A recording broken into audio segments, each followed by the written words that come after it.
This is the Bronfman Building, home to the Des Hotels Faculty of Management here at McGill University. It's also home base to well-known management expert Henry Mintzberg.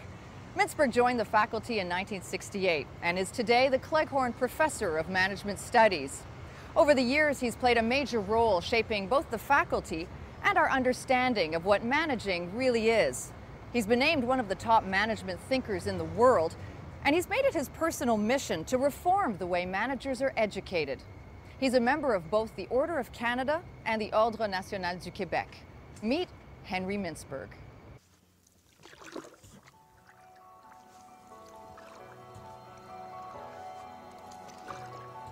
Mintzberg and management.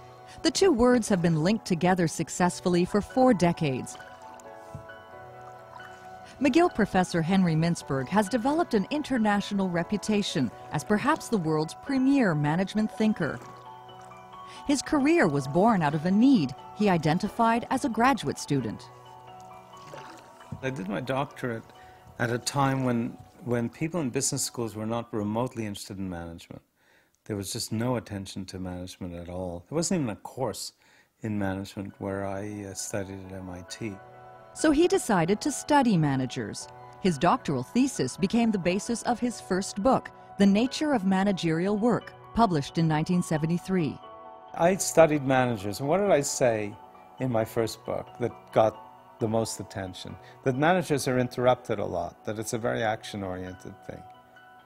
That was patently obvious to anybody who had ever managed or spent a day observing a manager. It was patently obvious. So what makes me so special?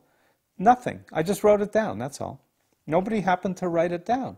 I was there. I said, gee, it's not what everybody says. This isn't planning, organizing, coordinating, and controlling, to take the most popular words to describe management. This is about getting interrupted and trying to keep your head above water. And everybody said, wow, geez, so fantastic. And I said, I refuse to take credit. I just happened to be there. I wrote it down. 13 books later, Mintzberg has written what he calls his last book on management, aptly titled Managing. Management is neither a science nor a profession. It's a practice, and the practice fundamentally doesn't change. What changes is the content of what you're dealing with. He says if anything about management has changed in recent years, it's technology, and in particular, the onslaught of email. I think it's driving a lot of the practice of management over the edge. That people are just too harassed and too short-term and too pressured, and you might see the effect of this current financial crisis as partly caused by that. Over the course of his career, he has gone back and forth between studying managers and analyzing strategies. Well, I've always argued that strategic planning is an oxymoron in the sense that strategies don't come out of a formally planned process. Most strategies, and the interesting strategies, tend to emerge as people solve little problems and learn things. And they don't come out sort of Moses coming down the mountain with the tablets. They come out as some little thought that grows into a major shift in how a company sees the world. So at IKEA, they tried to stuff a table into I can't remember if it was a car or a truck. The manager just, they were taking a table somewhere and they couldn't get it in, so they took off the legs and they put it in, and then somebody said, well, wait a minute, if we can't get it in, how are customers supposed to get it in? And that led to them selling their furniture in knockdown packages.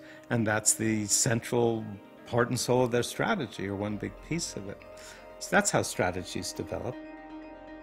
In the mid-1990s, Mintzberg turned his attention to management education and the classic MBA, the Masters of Business Administration program. The assumption is that you can create a manager in a classroom or create a leader in a classroom, which is even worse.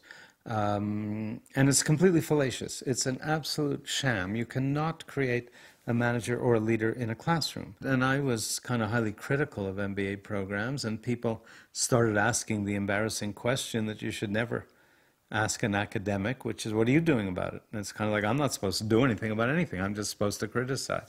Anyway, we got embarrassed into acting, and we created the IMPM, the International Masters in Practicing Management, and a whole series of programs that followed, culminating in what's called coaching ourselves, which is a kind of self-study thing. And the idea is that we wanted to change the whole philosophy of how managers were developed in classrooms. The IMPM revolutionized management education. Participants are practicing managers who come from around the world. Together they explore management concepts as they relate to their real-life experiences. Seated at round tables, they engage in what Mintzberg calls friendly consulting. The key is to tap into the natural experience of practicing managers. Most managers are thoughtful given half a chance, and they're in touch all the time, or they should be. If the senior management could get off their backs with all these individual performance targets and everything.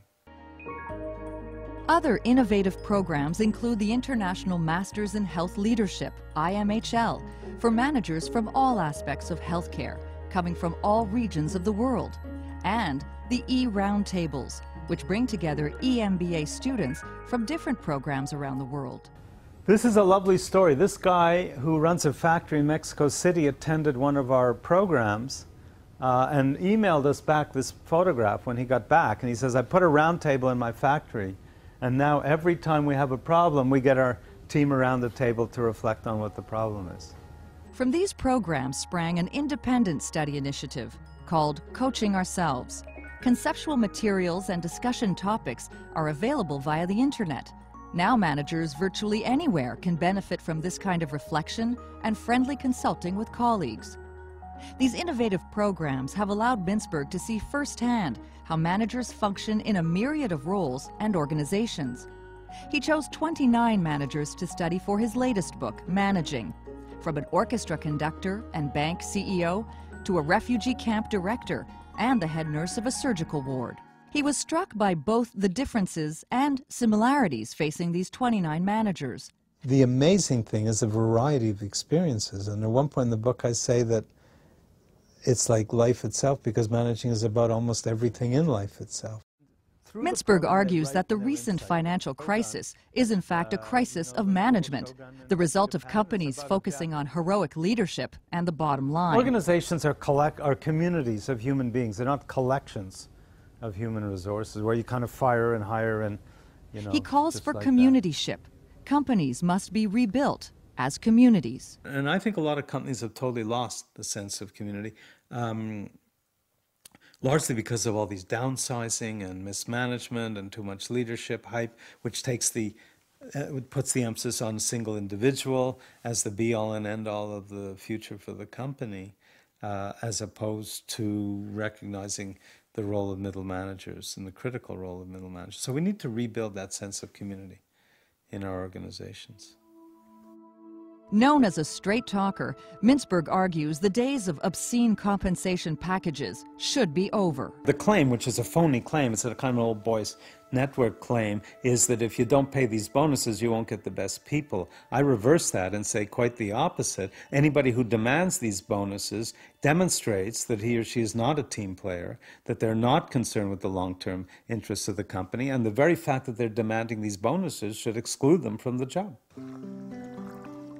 An avid outdoorsman, Henry Mintzberg prefers spending his free time away from organizations. Look at how delicate that is. He appreciates the industriousness of the beaver and collects what he calls their discarded beaver sculptures.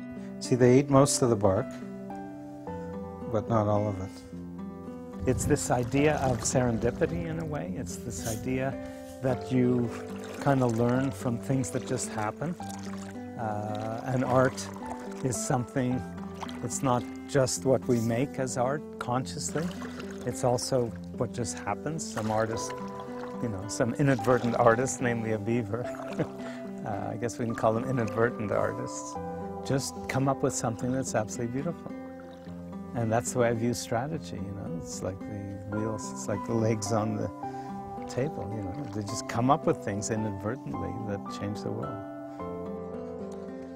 Kind of like Mintzberg himself, an observer of nature and human nature, whose inadvertent research path has led him on a journey to change the world of managing.